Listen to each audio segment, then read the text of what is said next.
Dans cette vidéo, nous allons expliquer à l'aide de deux exemples comment trouver l'antécédent d'un nombre par une fonction. Exemple 1, on considère la fonction f définie par f de x égale 6x.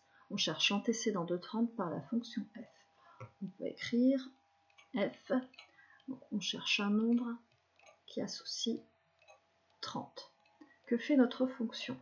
On a un nombre de départ, x, que l'on va multiplier par 6.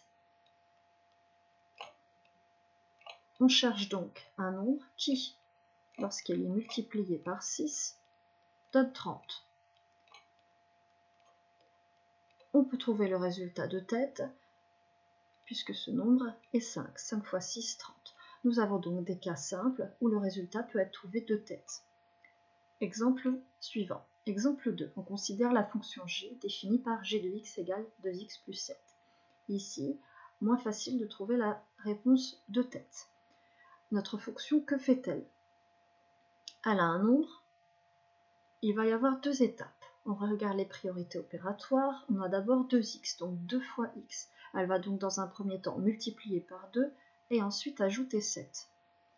On cherche donc un nombre qui va dans un premier temps être multiplié par 2 et dans un deuxième temps, on va ajouter 7. Et on doit trouver 30.